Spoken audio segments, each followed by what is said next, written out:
G'day guys, it's Atticus here from Downstairs Production, and today I'll be showing you how to make this particle fire using After Effects. We'll also be using a third-party plugin called Trapcode Particular, which can be purchased here at redgiant.com. I'll have a link in the description. So let's get into it. So let's jump into After Effects and open up a new composition. I'm working in 1920 by 1080. 23 frames per second, and I'm going to call my composition Fire. Now let's go Layer, New, Solid, and I'm going to call mine Particles. And their comp size, and it's a black screen. Now if you're using Mac, the shortcut for creating a new solid is Command Y, and on Windows it's Control Y. Sorry. Now let's go from here, from 100 to fit on the view, and let's go from quarter to full so we can see what we're doing.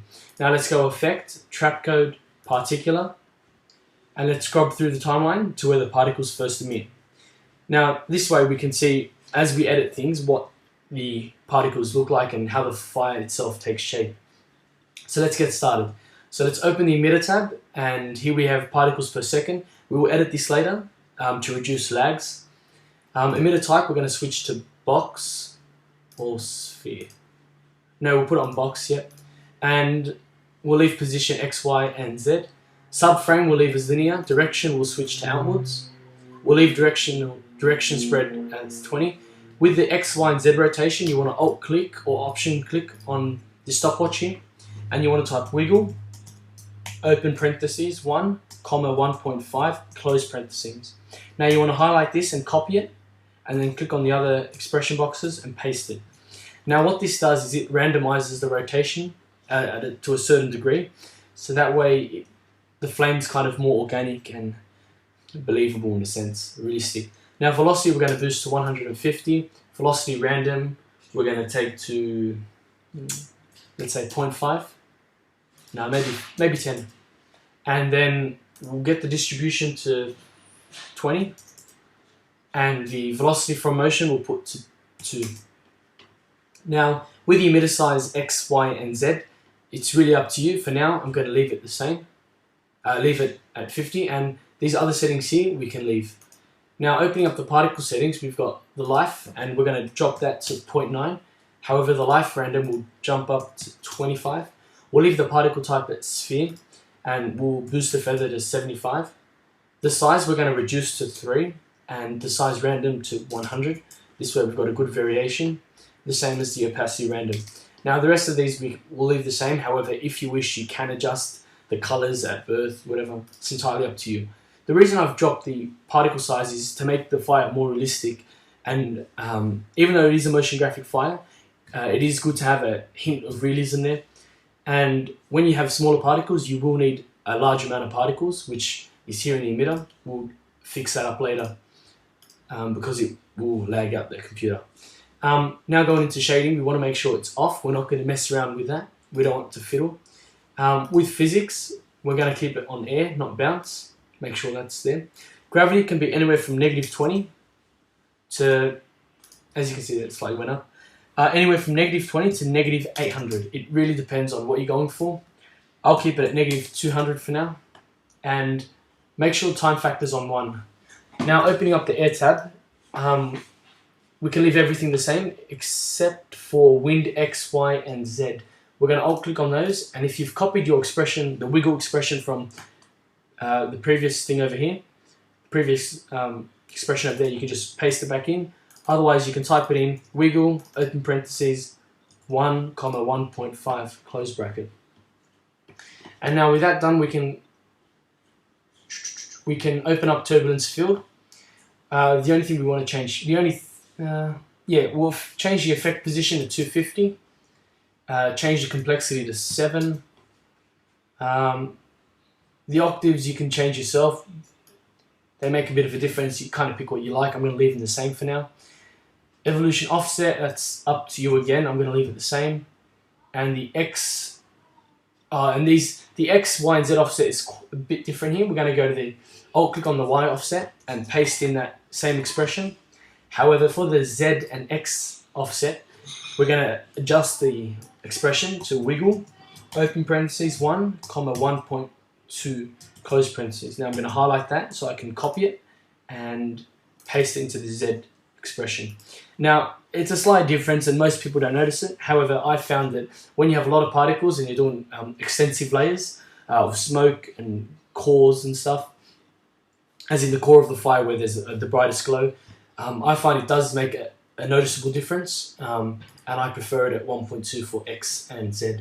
Now for Orc system, we're going to leave it off. We're not going to mess around with that. World transform, the offsets here, X, Y, and Z, positional offsets. They affect the position. However, I don't recommend messing around with those. You may as well use the emitter, the position X, Y, and Z mover, and there. With the Z, Y, and X rotation, I normally only adjust, I adjust all of them really.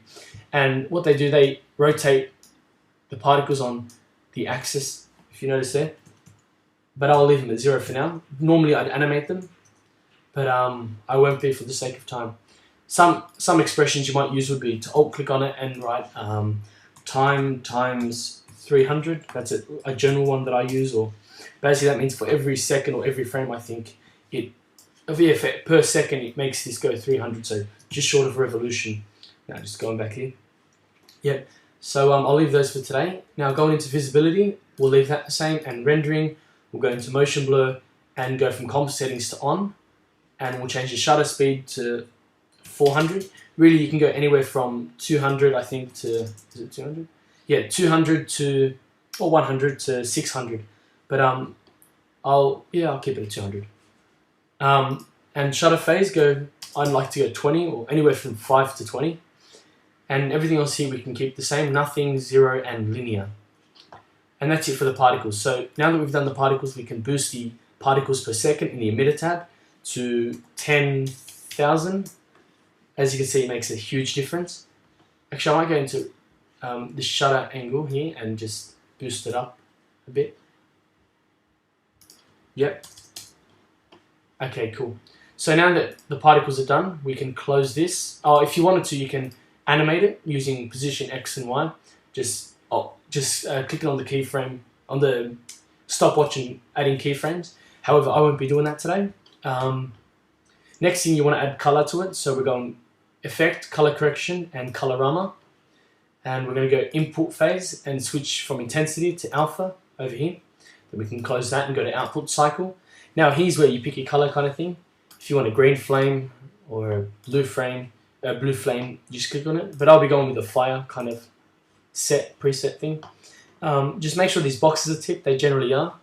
And what you can do here is you can mess around with the colors to kind of get the fire look that you want. And if that's not enough, you can go color correction, mess around with curves or levels or hue. It's entirely up to you. Tint, tritone, which are here, tint and tritone. But I'll leave it like this for today. Next thing, you want to add a glow, which you can do either if Star Glow, Shine, or Lux, trap code, if you have it. Otherwise, you can use glow, which I'll be using. I actually prefer glow. I'll just put my threshold on 90, actually maybe 70 or 60. Yep, 60. I'll drop the intensity to 0.6, and the radius I'll boost. Maybe I'll drop that to 0.3. Yep, it's a lot better, 0.5. I just prefer these. It's entirely up to you. I'm just doing this quickly. The final thing you want to do, if you want to, you can add a bit more of a blur, where you go Effect, Blur, Sharpen. Just pick any blur, but I'm going to go with Fast Blur. And if you're doing Fast Blur, you want to go anywhere from 1 to 5, but I'll go with 2 for today. Make sure horizontal and vertical are checked, and click the Repeat Edge Pixels. Now that's basically it, and if we just play it a bit, you can see there's animation, it's good.